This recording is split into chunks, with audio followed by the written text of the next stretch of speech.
তো হ্যালো সবাইকে, এর আগের ভিডিওতে আমি পার্ট 5-এ তোমাদের যে 2025 সালের মাধ্যমিকের কোশ্চেন ছিল তার 11 নম্বর পর্যন্ত করেছিলাম। আজকে পার্ট 6-এ আমি তোমাদের 12 থেকে স্টার্ট করব। তো চলো দেখে নেওয়া যাক কি বলেছে। 1 নম্বর 12 বলেছে, যদি sin x সমান m sin y এবং tan x সমান n tan y হয় তবে দেখাই যে cos স্কয়ার x সমান m square minus 1 by n square minus 1 হবে।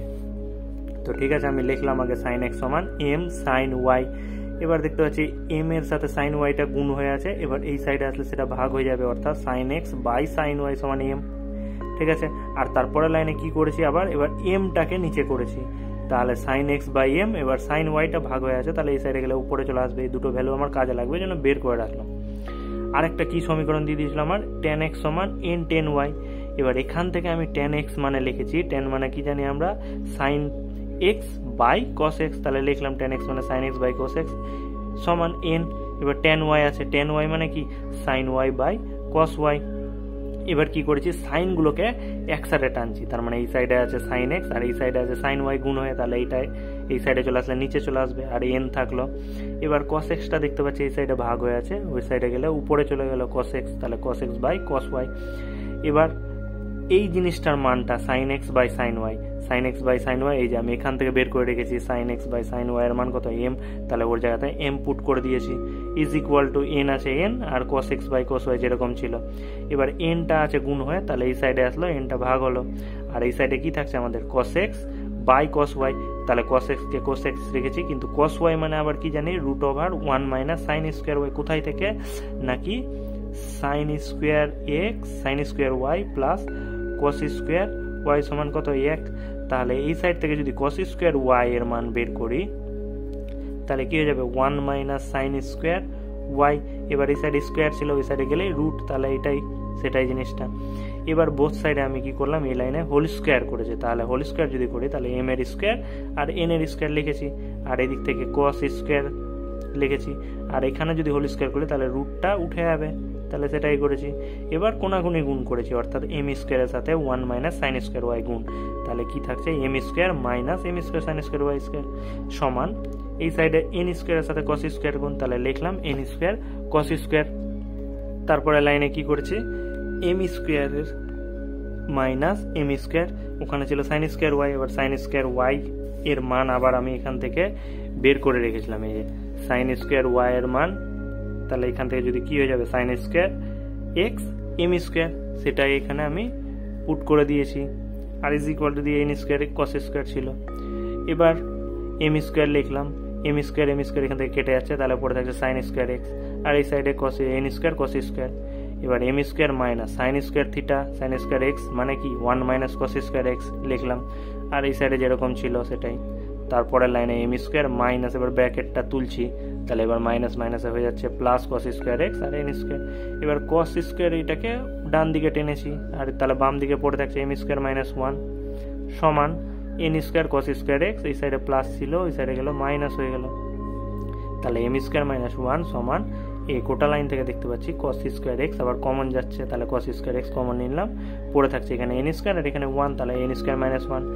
তাহলে এবার n স্কয়ার মাইনাস 1 এই সাইডে গুণ হয়ে আছে, এই সাইডে টানলে নিচে চলে আসবে, অর্থাৎ m square minus 1 by n square minus 1, এটা মানে কত cos স্কয়ার x, আর তোমাকে এটাই প্রমাণ করতে বলেছে।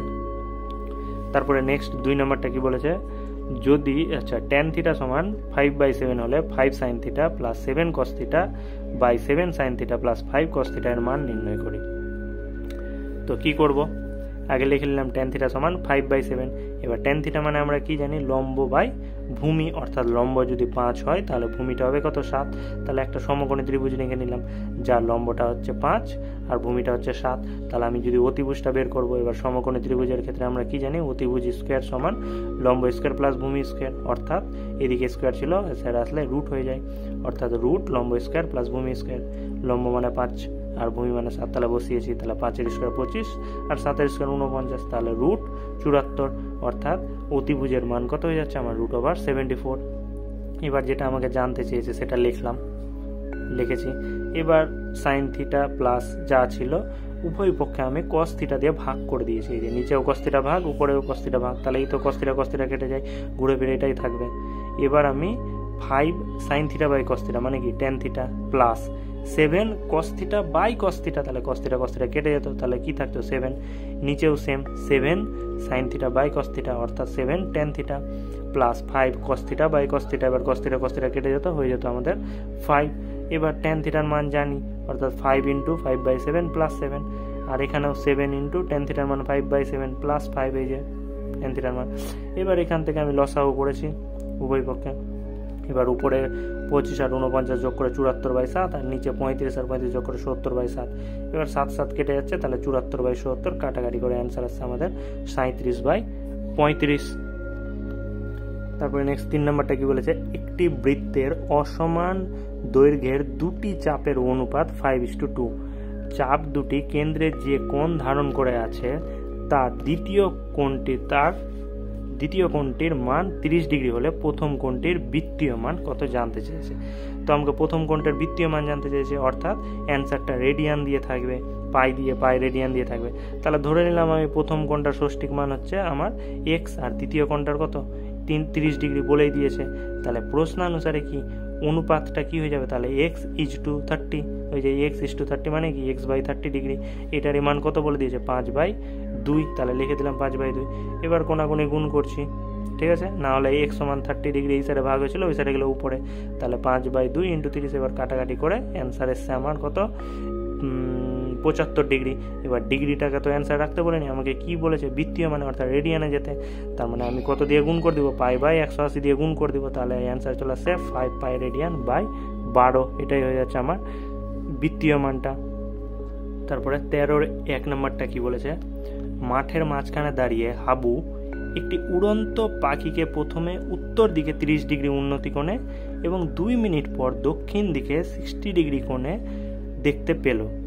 পাখিটি যদি বরাবর 50√3 মিটার উঁচুতে একই সরল রেখায় উড়ে থাকে তবে তার গতিবেগ কত। ঠিক আছে, তাহলে একটা আমি মাঠ ধরে নিলাম, DE হচ্ছে একটা মাঠ, এই সাইড উত্তর দিক আর এই সাইড দক্ষিণ দিক, তার মানে উত্তর দিকে হাবু এখানে ও বিন্দুতে দাঁড়িয়ে আছে, তাহলে উত্তর দিকে পাখিটা ধরে রাখলাম এই বিন্দুতে ছিল, কত ডিগ্রি কোণে দেখতে পেল, 30 ডিগ্রি উন্নতি কোণে, মানে এই কোণটা 30 ডিগ্রি তোমার ভূমির সাথে যেটা, তার মানে এটা হয়ে যাচ্ছে আমার জেড টাইপের, এই কোণগুলো সেম হয়।